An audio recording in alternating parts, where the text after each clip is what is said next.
जग में नाथ एक वही जिनका रथ संसार को गति देता है। हर वर्ष आषाढ़ शुक्ल पक्ष की द्वितीय तिथि को एक लीला दोहराई जाती है। वो लीला कौन सी है? जिसमें भगवान स्वयं रथ पर बैठकर अपने भक्तों के पास आते हैं। वो यात्रा जिसमें प्रेम, भक्ति और समर्पण की शक्ति संपूर्ण ब्राह्मण को हिला देती है। ये है जगन्नाथ रथ यात्रा। आइए आज जानते हैं इसके दिव्य और रहस्यमय पौराणिक कथा। द्वारका से कथा प्रारंभ होती है, जहाँ श्री कृष्ण रुक्मिणी के संग राज्य कर रहे थे, पर मन कहीं और था। ब्रज में, राधा रानी में, यशोदा मैया में। एक दिन रुक्मिणी जी ने श्री कृष्ण को ध्यान में डूबा देखा। आंखें में अश्रु देखे, अश्रुआ ने आंसू देखे। रुक्मिणी बोली, प्राणनाथ आप किस चिंता में हैं? श्री कृष्ण मुस्कुराए, आज गोवर्धन की याद आ रही है, जहाँ मुझे माँ माखन चुराने पर डांटती थी, जहाँ राधा मुस्कुराकर मुझे छेड़ती थी। वो स्मृतियाँ, वो प्रेम, वो निश्चल था, सब आज भी हृदय में है। स्कंद पुराण के अनुसार नीलाचल पर्वत में भगवान विष्णु ने नील माधव रूप में निवास किया और उन्हीं के आदेश पर राजा इंद्रद्युम्न ने समुद्र किनारे भगवान की मूर्ति बनवाई, जिसमें श्री कृष्ण, बलराम और सुभद्रा तीनों साथ में विराजमान है।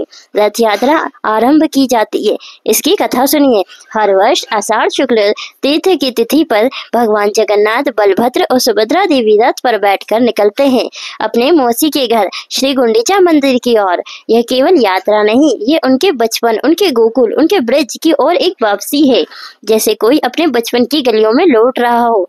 भैया आज फिर गोकुल चलें? श्री कृष्ण मुस्कुराते हैं और बोलते हैं, हाँ बहन चलो। इस बार मैं रथ पर नहीं, प्रेम पर सवार होकर जाऊंगा। रथ का रहस्य मैं आपको बताती हूँ। 3 रथ होते हैं, 3 देवता, और इसका 3 अर्थ होता है। बलराम जी के रथ का नाम है ताल ध्वज, इसका अर्थ है जीवन के धर्म और बल का प्रतीक होता है।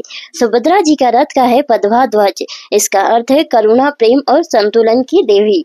और भगवान जगन्नाथ का रथ नंदी घोष, जिसका अर्थ है जो भक्ति, ज्ञान और मोक्ष का मार्ग है।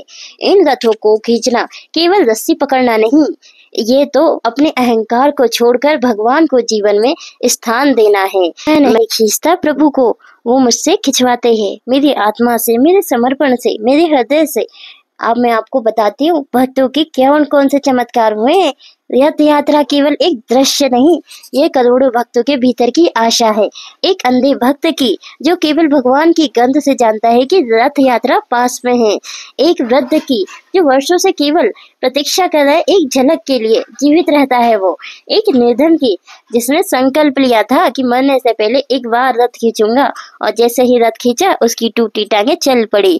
यही है लीला, यही है जगन्नाथ बाबा की कृपा, यही है रथ यात्रा। श्री गुंडीचा मंदिर में आगमन होता है तो उसकी कथा मैं आपको बताती हूँ, जहाँ भगवान 7 दिन रुकते हैं। जैसे कोई बालक अपनी माँ के मायके में विश्राम करता है, वहाँ कोई पूजा नहीं करता, कोई तामझाम नहीं करता, बस भक्तों की निश्चल भक्ति। यही है भगवान का असली स्वागत। वहाँ भगवान और भक्त एक होते हैं, ना कोई रथ, ना कोई पद, बस प्रेम ही प्रेम। अब मैं नहीं, ये मेरे भक्त हैं जो मेरी यात्रा पूरी कराते हैं।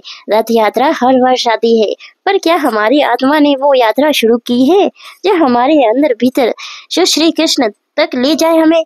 रथ खींचने के लिए रस्सी की नहीं, भाव की जरूरत है, समर्पण की, प्रेम की। और जब हम उस भाव से जुड़ते हैं तब रथ यात्रा में हम मिल जाते हैं और श्री कृष्ण स्वयं हमारे जीवन के साथी बन जाते हैं।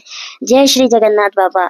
यदि इस कथा ने आपके हृदय को स्पर्श किया हो तो इसे दूसरे तक जरूर पहुंचाइए। जय श्री कृष्णा। तब रास्ते नहीं, चमत्कार खुलते हैं।